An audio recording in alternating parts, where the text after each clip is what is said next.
Back to another video. तो आज हम लोग कंटिन्यू करने जा रहे हैं पाइन हार्बर। तो पार्ट 1 में आप लोगों ने देख लिया होगा कि भाई ये एक नॉर्मल हॉरर गेम नहीं है। इस गेम का स्टोरी लाइन बहुत ज्यादा डिफरेंट है। तो स्टोरी लाइन के अकॉर्डिंग इस गेम में हमारे डैड 11 साल पहले पाइन हार्बर नाम के एक छोटे से गांव में काम करने जाते हैं, बट उसके बाद वहां से वो कभी वापस नहीं लौटते। और काफी सालों तक वेट करने के बाद हमें उनकी तरफ से एक लेटर आता है, जिस लेटर में लिखा होता है कि वो उस गाँव में फंस चुके हैं। वहां पे कोई तो बहुत खतरनाक चीज है जो उन्हें वहां से निकलने नहीं दे रही और उन्हें हमारी हेल्प चाहिए। तो उस लेटर को रीड करने के बाद हम लोग सीधा बस पकड़ते हैं और निकल लेते हैं पाइन हार्बर के लिए। बट जैसे ही हम लोग वहां पे पहुंचते हैं तो हमें पता चलता है कि भाई इस गांव में तो कोई रहता ही नहीं है, यहाँ पे कोई इंसान ही नहीं है। बट ये पता चलने के बाद भी हम लोग उस एड्रेस पे जाते हैं जो एड्रेस हमें मिला होता है और वहां पे हमें हमारे डैड मिलते हैं। बट उनके मिलते ही वो हमें यहाँ से वापस जाने के लिए बोलते हैं, क्योंकि उन्होंने हमें कभी कोई लेटर भेजा ही नहीं था यहाँ बुलाने के लिए। पता नहीं वो लेटर हमें किसने भेजा था। बट वहां पहुंच के हमें ये पता चलता है कि ये जगह पर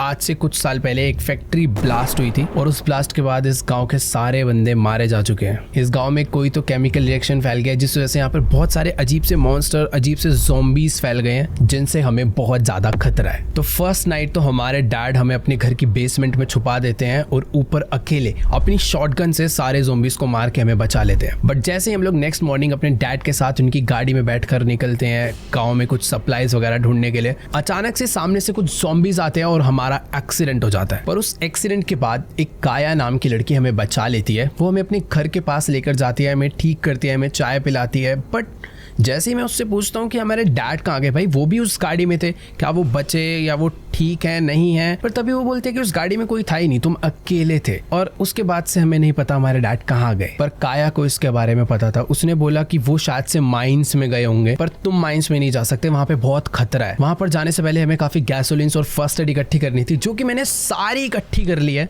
ऑलराइट गाइस, तो देखो अपने डैड को ढूंढने के लिए ना हमें माइंस में जाना पड़ेगा। बट काया ने ना हमें साफ साफ बोला था कि रात के टाइम पर बिल्कुल भी अपने घर से बाहर मत निकलना, क्योंकि इन जंगल्स में ऐसे ऐसे मॉन्स्टर्स आ जाते हैं ना जिनको मारना बहुत ही मुश्किल है, वो बहुत पावरफुल है। वैसे देखो मुझे ना कुछ भी करके बस आज की रात अपने घर में सरवाइव करना है। कल हम लोग अपने डैड को ढूंढने चलेंगे। वैसे देखो ये जगह भी बिल्कुल सेफ नहीं है, क्योंकि यहाँ पर बहुत बहुत मॉन्स्टर्स हैं। निकल निकल। उबे नहीं, मेरे को रुक जा।